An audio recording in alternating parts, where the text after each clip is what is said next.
Welcome back. The Public Service Commission is urging employees to report any unlawful actions within their companies. The PSC says it's found junior employees are often afraid to defy their bosses if given unlawful or irregular instructions, and this exacerbates corruption. Let's speak to Commissioner Michael Seloane now on this report. Mr. Seloane, thank you so much for making time. Do we still have instances where employees are involved in irregularities, not because they want to and they're benefiting, but because they're getting instructions from their bosses and they're not reporting it? Good afternoon, Clement, and good afternoon to the viewers. Yes, the Public Service Commission had to issue a circular to all public servants to indicate that in terms of the Public Service Act and the Public Violence Management Act, they are not expected to obey instructions which are illegal. However, it's easier said than done. And then officials, some of them have indicated that it's not easy because if ever you don't implement an instruction from the minister or MEC, you may be blacklisted and you may be kicked out, or your contract may not be renewed. So there may still be challenges of that nature. So in this instance, we are trying to manage political and administrative interface so that the administrators or officials must work in close collaboration with the executive authority, and everything that is done, it must be within the framework of the law. Yes, indeed, it's not going to be an easy thing to sort out, but it's what we are dealing with at the moment. Yeah, and maybe these instructions that are coming from their senior managers or political principals need to be on paper via email so that they've got paper trail. But, I mean, it's easy for us to sit here and say the law places a duty on these public officials to report any irregularity, but are they going to be protected by the state? You've mentioned that people may have their contracts not renewed. In the worst circumstances, some of these people end up being killed. So is there enough protection for them to go against their bosses and report these irregularities? Yes, Code of Conduct expects that officials must report any wrongdoing by anyone, whether it's a senior manager or a minister or an MEC, they must report that.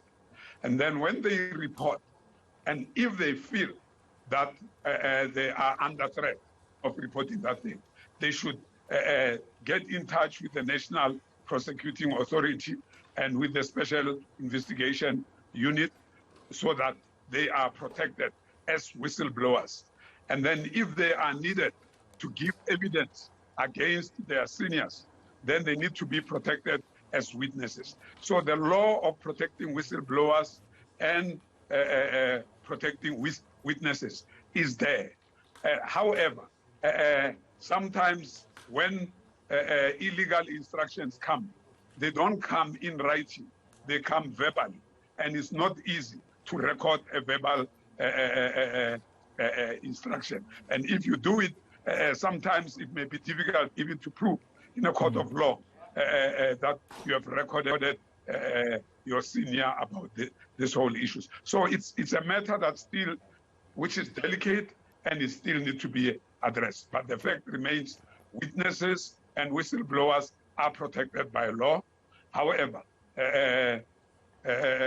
criminal syndicates can still go beyond the law and attack people. But we cannot, as society, succumb to criminal syndicates. So we must continue identifying those criminals, and then, if possible, they must be arrested, such as some of the criminals involved in the attack of an official in Gauteng. They've been arrested, and then we hope that the Hawks have enough evidence to prosecute them and that they are found guilty, so as to send the signal that that type of misbehavior is not allowed.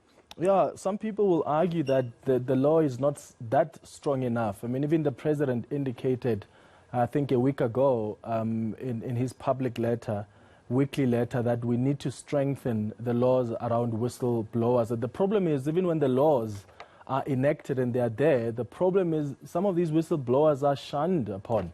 So they come and they expose irregularities, and they are seen as, oh, they think they are better, so their contracts are not renewed. They will find reasons not to continue with their contracts, and then nobody wants to hire them. So the law must be there, must be strengthened, but the support is also needed in other forms as well. I want to ask you about the non-payment of government suppliers, because I see in your report that's still flagged as a concern. This has been a concern for the longest time, and if we're serious about building this economy and we're serious about supporting small businesses, the very least that government can do is play these businesses that have rendered the services on time.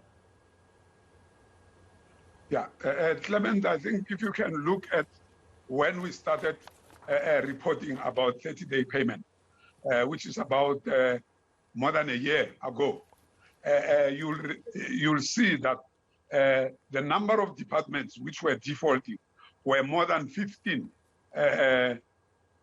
close to about 20, which were defaulting. And then when we look at the current bulletin, you can see that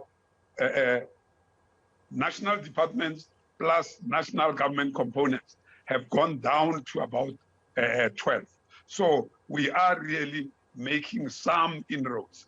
Though, of course, the fact that there are still departments which have not paid service providers is still a serious concern, because majority of those service providers are small and medium-sized enterprises which have been identified as agents that will reduce unemployment. Now, if they are not paid, then that means unemployment will continue and poverty will continue. So it's something that we need to tightly monitor until it is zero. Yeah, Mr. Seloane, thank you so much for making time for us this afternoon. He's the commissioner at the Public Service Commission.